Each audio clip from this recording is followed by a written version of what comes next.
Bloomington, Chief Hodges here. I just wanted to provide you some information because we've been getting asked a lot of questions regarding the extreme risk protection orders, obviously with the school shooting in Minneapolis, and it's been covered a lot in the media, but I just want to inform you about how they are actually enforced based on the questions that we've been asked.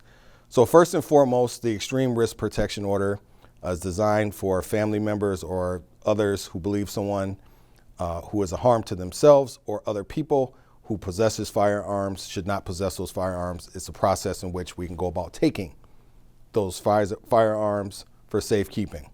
Now, in actuality, how does this work? If we go to person A's house and person A, their family members or us deem that they are at extreme risk for, they fall under this category here. At that point, we fill out the paperwork, we submit it to the court. We do not take the firearms because we are not legally able to take the firearms. And in the time period between when the court hears and makes a decision, that person, if they have a permit to purchase, which is issued by a local law enforcement agency, hopefully that agency pulls that permit. But even if the agency pulls that permit to purchase, they would still be able to purchase a shotgun or a hunting weapon. Why? Because that information that they are under extreme risk is not entered into the federal NCIC system until after the court hearing.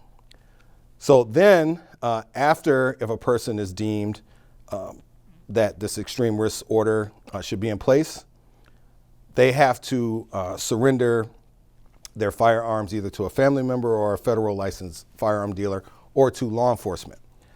And it's voluntarily that they're suggested to do that. And if they don't, then a search warrant is issued by the court and law enforcement has to execute that. But that presents some additional problems because under state law, our deadly force statutes, should we end up getting in that situation where you know someone has a diagnosed mental health diagnosis, create some complications there. So the likelihood of law enforcement actually going to execute one of these search warrants, if this is all that's there, I don't know how that's going to work out. So I just want people to understand that aspect of it. And if you look here in Minnesota statute 7175 under chapter 624 and section D here, it discusses or shows that voluntary aspect of surrendering firearms and the law enforcement and court responsibilities.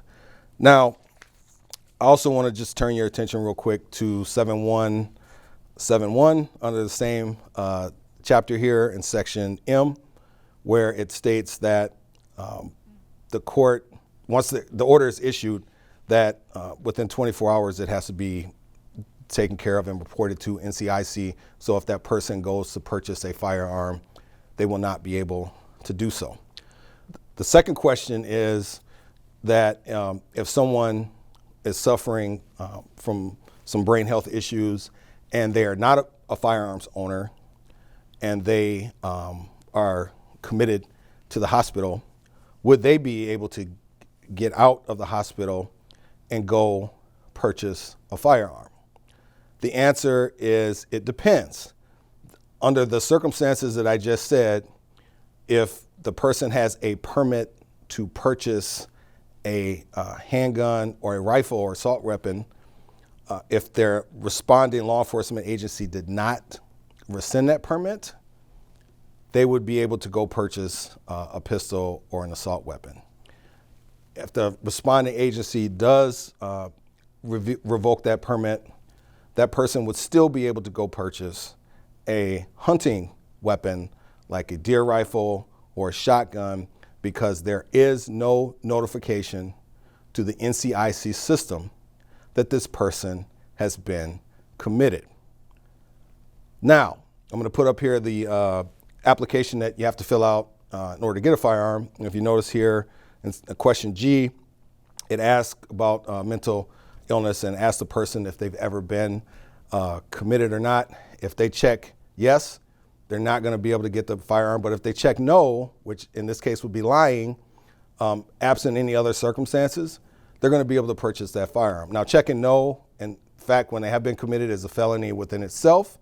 But the question that we've been consistently asked is, under the circumstances that I just said, would that person be able to purchase a firearm, a hunting weapon? The answer is yes, because if someone is committed to the hospital, there is no notification to the federal background check system in which all firearms dealers are required to utilize when they're selling weapons.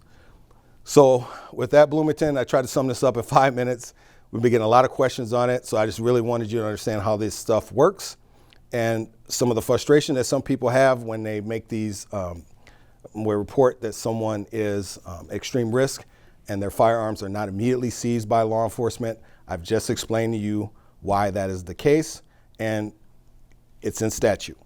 So with that, Bloomington, we'll see you back here next week.